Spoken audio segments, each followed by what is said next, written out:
Nous participions donc à notre niveau à la confusion générale du débat d'idées qui régnait dans les médias. Roule torrent de l'inutilité.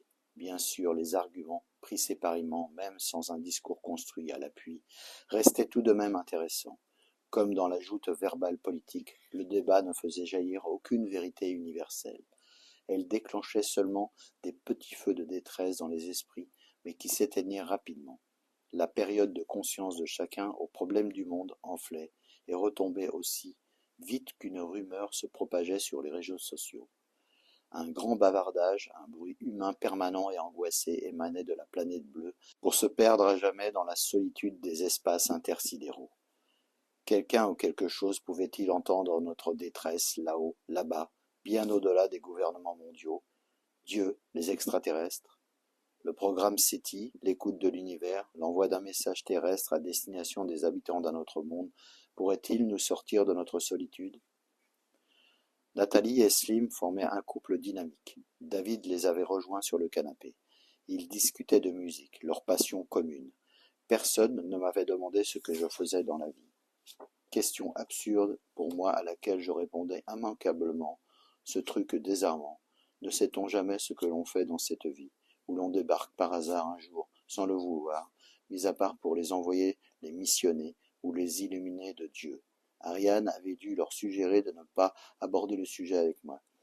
Peut-être avait-elle un peu honte. Je n'avais jamais accordé de place importante à la valeur sociale du monde du travail, ni à la position sociale, même lorsque j'en avais possédé une. Les sociétés créées par les hommes ne m'intéressent guère.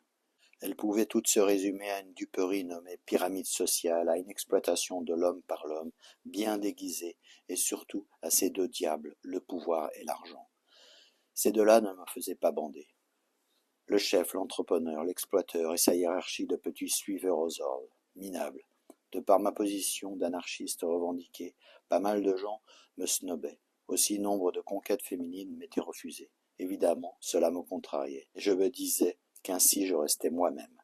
La grande majorité des gens jugeaient l'autre à l'aune de sa position sociale, conformément à une norme bien établie, qui veut que l'on se rassemble par classe sociale. Pour moi, c'était une posture de facilité et de peu d'ouverture.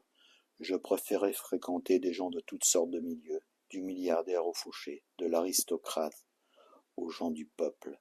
Je ne me faisais aucune différence et n'entretenais pour les uns et les autres ni mépris, ni amour. L'intériorité, la personnalité, la sensibilité, les failles psychologiques et les parcours de vie m'attiraient bien plus que la position et l'étalage des biens sur l'échiquier social. La fascination, le charisme, le talent se situaient en l'être et non dans le paraître, et la représentation. Mieux vaut aller au théâtre pour la représentation. Certains mauvais acteurs grandiloquents sont là pour ça.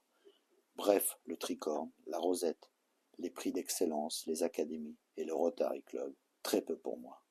J'avais appris que dans la vie, il faut s'assumer tel que l'on est, et non pas tel que l'on est.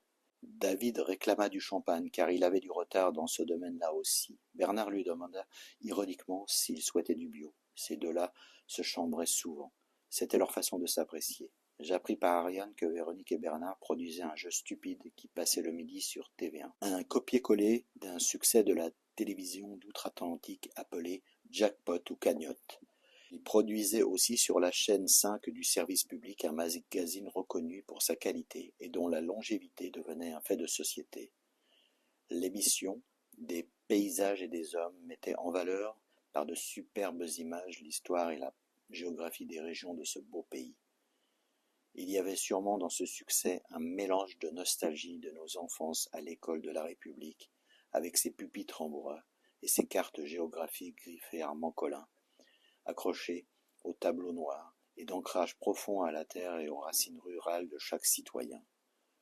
On visitait des châteaux et de luxueuses demeures. On buvait des grands crus dans des vignes prestigieuses. On se gargarisait du pasté glorieux mais révolu de ce pays.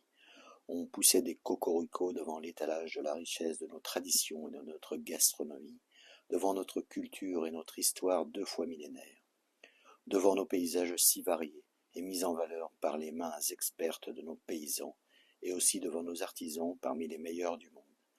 Il était vrai que notre civilisation s'était bâtie grâce et autour d'eux. Tout cela flairait le bon vieux temps qu'il fallait retrouver pour ne pas perdre la mémoire.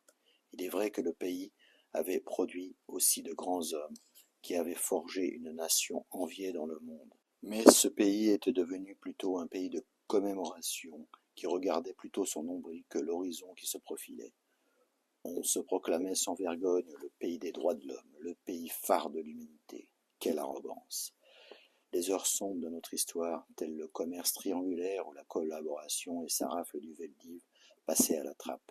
Je pensais profondément qu'il faut tout accepter de son passé, le bon et le mauvais.